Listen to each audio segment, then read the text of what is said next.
Assalamualaikum anak-anak. Waalaikumsalam Bu Guru. Apa kabar? Kabar ibu baik. Bagaimana dengan kabar kalian? Alhamdulillah luar biasa. Allahu Akbar. Yes. Baik, kepada ketua murid dipersilakan untuk memimpin berdoa. Berdoa sebelum belajar, berdoa dimulai. Berdoa selesai. Siap beri salam. Assalamualaikum warahmatullahi wabarakatuh. Waalaikumsalam warahmatullahi wabarakatuh. Baik, anak-anak, sebelum memulai pembelajaran, ibu akan mengabsen dulu ya. Yang pertama, Arifah Nur Aziza, Hadir. Jendaya Hanifah, Hadir. Ziggy Stardust, Hadir. baik, alhamdulillah tidak banyak yang sakit dan izinnya ya, semuanya masuk. Alhamdulillahirabbil alamin. Anak-anak dipersilakan untuk berdiri. Marilah kita menyanyikan lagu wajib nasional. 1, 2. Indonesia tanah airku, tanah tumpah darahku. Anak-anak dimohon duduk kembali.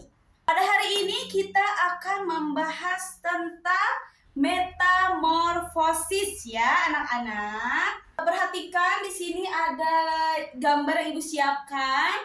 Ada daur hidup seekor kata. Oke, dapat dilihat di sini berawal dari telur ya. Telur kata berubah menjadi atau berkembang menjadi embrio. Kemudian berkembang lagi menjadi kecebong yang menempel di tanaman air. Berkembang lagi, kecebong ini mempunyai insang sebagai organ pernapasan. Setelah ekor kecebong bertambah panjang, kemudian kaki belakang mulai tumbuh, ya. Setelah kaki belakang mulai tumbuh, ukuran kecebong atau kata kecil bertambah besar. Sudah mulai membentuk kata, ya. Kemudian berkembang lagi, kaki depannya bertumbuh menjadi lebih kuat dan lebih tebal. Kemudian panjang ekor mulai memendek. Ya, yang tadi di awal kecebong ekornya bertambah panjang, tetapi ketika sudah mulai menjadi kata, ekornya memendek. Oke, seperti itu anak-anak. Dilanjut, setelah panjang ekor mulai memendek, katak berkembang menjadi katak muda. Ya, yang tidak memiliki ekor. Kemudian katak berkembang menjadi katak dewasa. Setelah itu katak bertelur, kemudian proses fotosintesis daur ulang hidup katak terus berlanjut. Baik anak-anak, seperti itu metamorfosis katak pada katak. Sekarang ibu minta kalian untuk mengurutkan siklus hidup seekor katak dengan tepat ya, dengan kalimat masing-masing, dengan kalimat sebisa kalian. Oke, ada pertanyaan? Tidak, Ibu. Baik, boleh langsung dikerjakan ya. Yang sudah boleh diperiksa sama ibu. Baik anak-anak, kita langsung lanjut ke materi yang kedua ya, yaitu metamorfosis kupu-kupu. Nah, di sini sudah ada gambar yang ibu siapkan ya. Kita pelajari, pahami, dan perhatikan ibu ya. Yang pertama yaitu fase telur. Dalam fase ini, kupu-kupu meletakkan telurnya satu persatu atau disusun pada tanaman inang. Ya, kemudian kupu-kupu betina akan meletakkan telurnya pada tangkai, daun, atau bagian tanaman lainnya yang kemudian digunakan sebagai makanan larva atau ulat. Kemudian telur berkembang menjadi larva atau ulat. Pada fase ini, pada fase larva atau ulat, metamorfosis sempurna kupu-kupu berlanjut hingga memasuki tahapan larva atau ulat. Pada tahapan ini, larva mengalami fase makan yang aktif dan intensif untuk menunjang perkembangannya. Fase tersebut akan ditandai penggantian kulit atau yang biasa dikenal sebagai molting. Begitu anak-anak ya, paham? Paham, Ibu. Oke, kita lanjut ya. Larva kupu-kupu memiliki bulu atau duri yang berbeda pada permukaan tubuhnya. Bentuk, warna bulu, dan pakan tiap jenis larva pun juga berbeda. Nah, kehidupan kupu-kupu pada fase ini cenderung praktis, yakni makan dan tumbuh. Larva akan makan terus-menerus sepanjang hari untuk menambah tenaga atau mengumpulkan tenaga cadangan pada stadium pupa. Selanjutnya, ulat mulai berubah menjadi kepompong atau bisa disebut dengan pupa ya anak-anak. Nah, setelah menjadi pupa, selanjutnya ulat menjadi kepompong sempurna ya. Nah, dalam fase pupa atau kepompong, fase ini adalah proses perubahan menuju kupu-kupu dewasa atau imago. Apa anak-anak? Imago. Baik, terima kasih. Pupa akan terbungkus dalam kristalis dan tidak bergerak. Mengapa? Pada stadium ini, tiap larva telah memiliki kelenjar sutra yang akan membantunya mengait pada batang, ranting, atau daun. Seperti itu anak-anak. Umumnya, pupa berwarna hijau atau coklat sebagai mekanisme pertahanan diri dari pemangsanya. Fase pupa merupakan proses perubahan besar yang akan membentuk kupu-kupu dewasa. Kemudian, setelah fase kepompong berkembang menjadi kupu-kupu muda. Nah, di sini atau kupu-kupu muda bisa disebut dengan imago ya. Fase imago ini proses keluarnya kupu-kupu dewasa dari pupa. Nah, biasanya terjadi setelah matahari terbit atau siang hari. Nah, ini jam berapa anak-anak? Boleh dilihat jamnya? Jam 11. Nah, jam 11. Sepertinya kepompong yang ada di luar sana mulai berkembang, mulai mengeluarkan atau kupu-kupu dewasa mulai keluar dari pupa ya atau dari kepompong. Seperti itu. Tujuannya membantu proses penyaringan sayap kupu-kupu agar dapat terbang dengan baik saat mencari makan. Seperti itu. Kemudian kupu-kupu yang keluar dari pupa diawali dengan spirakel atau ventilasi pada kritalis pupa ya. Setelah keluar, kupu-kupu tidak bergerak dalam beberapa menit untuk memompa darah pada sayapnya, seperti itu. Kemudian, ketika siap terbang, kupu-kupu dewasa akan merentangkan sayapnya untuk mencari makan berupa nektar. Nah, setelah itu, kupu-kupu dewasa akan berkembang biak untuk menemukan pasangan dan melanjutkan keturunannya. Dapat dimengerti anak-anak? Mengerti, Ibu. Baik, terima kasih.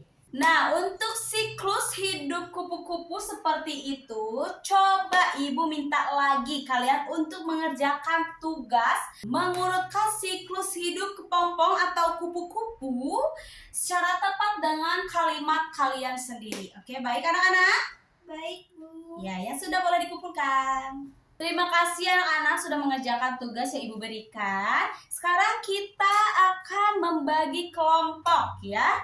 Arifah Nur Aziza kelompok 1, Ziggy Stardust kelompok 2, Zendaya Hanifah kelompok 3. Boleh teman-teman yang lainnya mengikuti kelompok yang diketuai oleh mereka bertiga ya.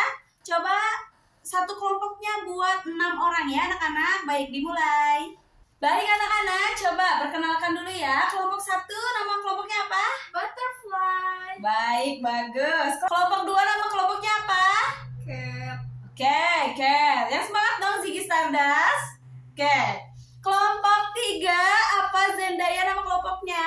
Elephant. Elephant. Baik, namanya sangat-sangat kreatif ya dari nama hewan ya. Oke. Baik anak-anak, untuk tugas kelompok Ibu akan bagikan LKPD ini kalian mengerjakan perbedaan dari siklus hidup katak dengan siklus hidup kupu-kupu ya. Iya, Ibu. Oke, nih. Oke anak-anak, sudah selesai mengerjakan tugas kelompoknya? Sudah, Ibu. Baik, coba Ibu ingin kalian untuk mempresentasikan hasil LKPD yang sudah kalian kerjakan. Dimulai dari kelompok 2. Terima kasih untuk kelompok 1, 2, dan 3 yang sudah mempresentasikan hasil pengerjaan LKPD-nya ya. Sekarang Ibu minta satu lagi ya sama kalian untuk mengerjakan tugas. Ibu minta kalian membuat daftar hewan yang ada di lingkungan sekitar sekolah kita. Kalian tuliskan hewan tersebut termasuk ke dalam metamorfosis sempurna atau tidak sempurna. Mengerti anak-anak? Mengerti, Ibu. Baik, bagus. Coba kalian sekarang membuat dulu daftar hewannya. Ya, di luar kalian boleh belajar mencari hewan-hewan yang ada di lingkungan sekitar sekolah kita. Tulis hewan, kemudian termasuk metamorfosis apa ya. Oke. Anak-anak, apakah selesai sudah mengerjakan tugas tentang pengamatannya? Sudah, Ibu. Baik, bagus. Untuk pengamatannya boleh dikumpulkan di meja Ibu ya. Sekarang kita akan mengulang pembelajaran hari ini ya. Yang pertama ada apa? Metamorfosis kata. Kemudian ada metamorfosis kupu-kupu. Kemudian tadi kalian mengerjakan apa yang berkelompok? LKPD. Baik, bagus. Yang terakhir kalian tadi di luar melakukan apa? Pengamatan tentang melakukan metamorfosis sempurna dan tidak sempurna. Baik, terima kasih anak-anak sudah mengerjakan tugas dari Ibu ya. Anak-anak, karena kalian sudah menghafal dan mempelajari tentang metamorfosis, Ibu akan beri kalian kuis ya sebagai bahan evaluasi hari ini. Di sini ada 5 pertanyaan kuis yang kalian sudah pelajari tadi ya bersama Ibu. Baik anak-anak, sudah mengerjakan kuisnya? Sudah, Ibu. Baik, terima kasih yang sudah nanti Ibu ambil ya kertasnya. Anak-anak, terima kasih juga karena kalian sudah mengikuti pembelajaran Ibu, mengikuti dari awal sampai selesai dan memperhatikan dengan baik ya. Terima kasih juga sudah mengerjakan tugas-tugas yang Ibu berikan. Nah, sekarang angkat tangan yang ingin bertanya. Baik, Arifah, mau bertanya apa? Apa perbedaan metamorfosis sempurna dan tidak sempurna, Ibu? Bagus, pertanyaan yang bagus ya Arifah. Boleh siapa ada yang tahu di sini perbedaannya? Baik Zarifah? Tidak tahu. Ziggy Stardust, kenapa kamu malah tidur? Ya, bangun, perhatikan dulu Ibu ya. Oke. Perbedaan metamorfosis sempurna dan tidak sempurna itu adalah metamorfosis sempurna mengacu pada jenis perkembangan serangga, di mana tahap telur, larva, kepompong, dan dewasanya sangat berbeda dalam morfologinya. Sedangkan metamorfosis tidak sempurna pada jenis perkembangan serangga, di mana perubahan terjadi pada serangga selama perkembangan dan telur hingga dewasa. Kesimpulannya adalah metamorfosis sempurna itu seperti berbeda bentuk. Contohnya seperti seperti kupu-kupu ya anak-anak. Dari telur, ulat, kepompong menjadi kupu-kupu. Nah, contoh untuk metamorfosis tidak sempurna itu katak ya, dari telur embrio ke cebong, kemudian katak muda dan katak dewasa. Nah, seperti itu pembelajaran metamorfosis ya anak-anak. Jadi ternyata siklus hidup hewan itu sangat rumit atau sangat lama ya anak-anak. Seperti metamorfosis sempurna dan tidak sempurna, itu membutuhkan proses dari telur menjadi katak, dari telur menjadi kupu-kupu. Nah anak-anak, jadi Ibu minta kalau kalian bertemu dengan hewan-hewan di luar sana, kalian tidak boleh menyakitinya, karena itu termasuk makhluk hidup juga seperti kita ya. Nah, jadi kalian harus mencintai makhluk hidup yang ada di sekitar kita. Paham anak-anak? Paham Ibu. Baik, terima kasih. Baik anak-anak, siap-siap untuk pulang. Kita berdiri dulu untuk merapihkan seragam kita ya, atau pakaian kita. Silakan anak-anak jika sudah duduk kembali ya. Baik, kepada ketua murid untuk mempersiapkan berdoa pulang. Sebelum pulang, marilah kita berdoa bersama. Berdoa dimulai. Berdoa selesai. Beri salam. Assalamualaikum warahmatullahi wabarakatuh. Waalaikumsalam warahmatullahi wabarakatuh.